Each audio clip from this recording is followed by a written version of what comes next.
Hello there, and welcome. And thank you for joining me tonight on the brand new series of educational webinars for Olympus Markets. Tonight's episode is called, obviously this series is called Exploring the Markets, but tonight's episode is episode 1, and it's What is Fundamental Analysis? Written by myself, which is Alexander Mycroft, and I'm the Chief Market Analyst here at Olympus Markets. Now, just a little brief introduction on myself. Like I said, I'm the Chief Market Analyst for Olympus Markets. I have over 20 years experience in the financial service industry. I'm also a published writer, and I've published several books, and I've published several articles in leading financial industry publications, and I'm a very passionate market commentator. As well as that, I'm a well-known public speaker, and I've spoken at events around the world, including the likes of Singapore, Hong Kong, Dubai, Kuwait, Qatar, London, obviously, and obviously Berlin. Now, tonight's agenda, like I say, is about fundamental analysis. So we'll start off with talking about what actually is fundamental analysis. Then we'll talk about the theory behind fundamental analysis, leading into economic indicators and how they can affect the market. When I'm talking about economic indicators, I am really talking about currencies on this. Then we'll talk about politics, disasters, and global conflict, and then supply and demand principles.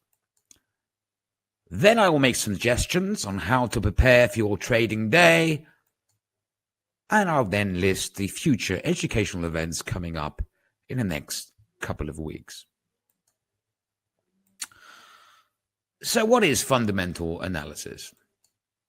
Fundamental analysis is a study of microeconomic effects that can affect economies, stocks, forex, commodities, and indeed companies. Fundamental analysis can also include global events, politics, and conflict, which of course we will delve into a lot more detail a little way down the line. Traders, or want to be traders, or traders who are of sound mind, use fundamental analysis to try and forecast future price movements. This is why they follow fundamental analysis, and I will explain in a lot more detail why this is the case. Now, the theory behind fundamental analysis is really the attempt to establish the actual intrinsic value of an asset, what that asset actually is worth.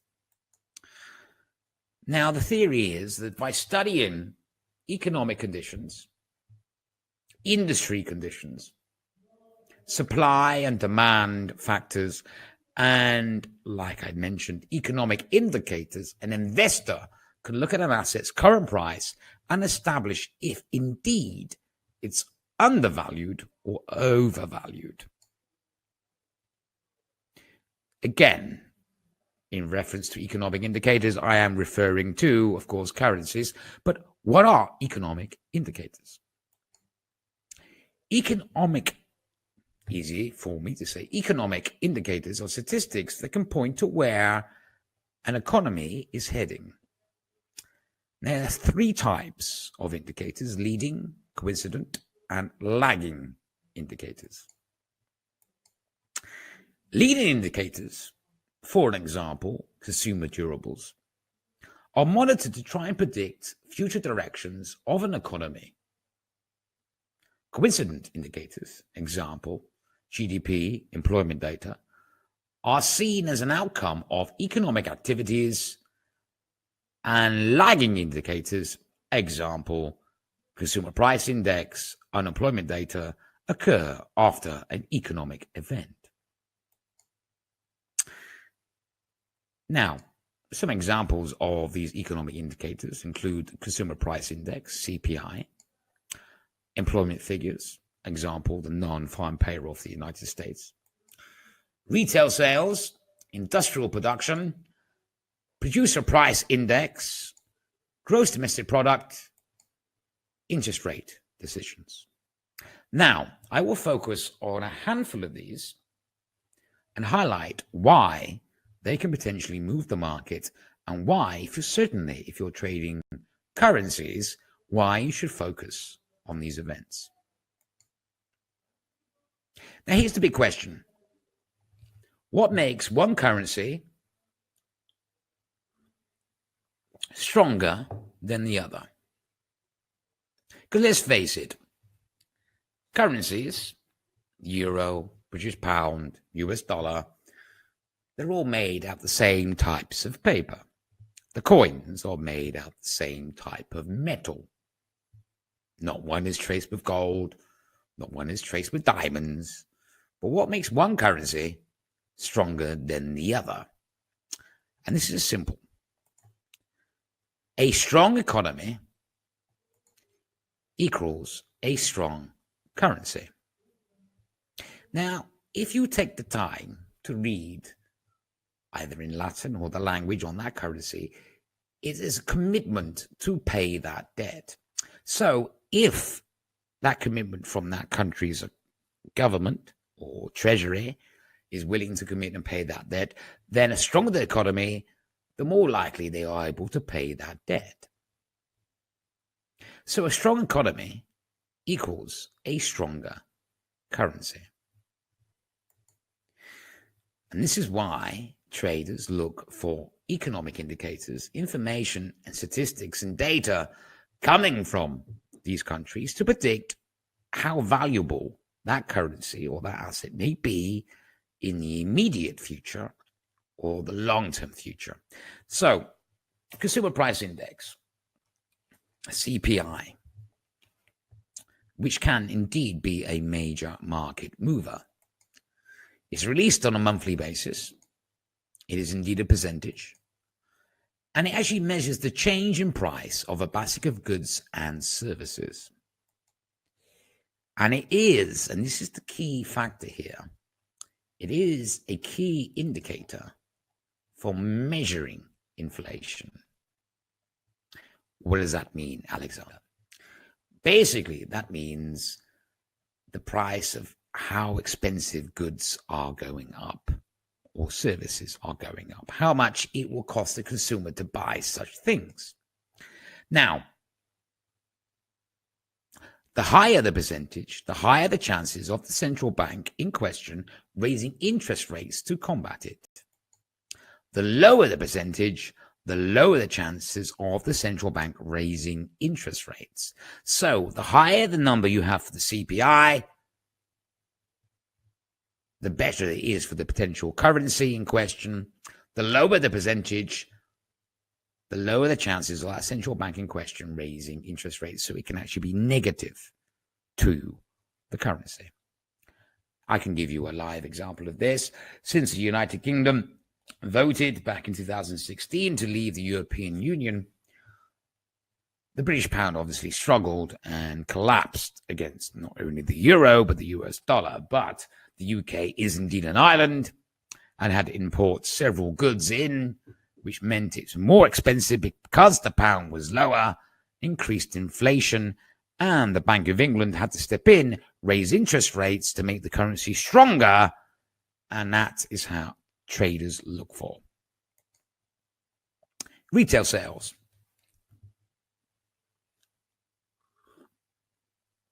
So I'm just having my tea. Retail sales. Let's face it, we live in a economy now which does rely on us spending our money. They need us to buy things. They need us to spend our money on iPhones, Samsung Galaxies, PlayStations, TVs, 4K, 8K, the latest cars. Because it makes sense. The more money we spend, the more money there is in the system to pay industrial and production. So they need us to spend our money to keep the economy afloat. So the percentage of how much we are spending our money, again, could potentially make that economy stronger. Again, it's released monthly. It's a percentage. And it measures the sale of goods from the retail sector, how much we are spending, how much goods we are buying. If there's growth in retail sales, as in we're spending more money, then potentially indicates that economy is growing along and growing alongside consumer confidence. Means is we are feeling confident to spend our money, not save it. So it's a good thing. So a higher number can indeed lead to a stronger currency or stronger currency performance. A weaker number can lead to a negative performance to that currency. And then you have gross domestic product. Now this, again, is released monthly, is a percentage, and it measures the overall health of a country. A higher percentage shows the strength of that country's economy, which again could lead to a stronger currency. A lower percentage can weaken that currency. So again, this is something we need to pay attention to. Now, the infamous non-farm payroll. The non-farm payroll is US data. It's US job data. It is released on a monthly basis, usually the first Friday of a new month, and it's in 1,000.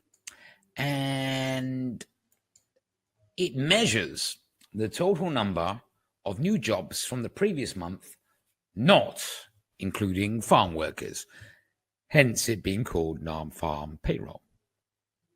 Again, this makes sense because if you have more jobs being created, then clearly, like I said, this is US data, then clearly the US economy is growing.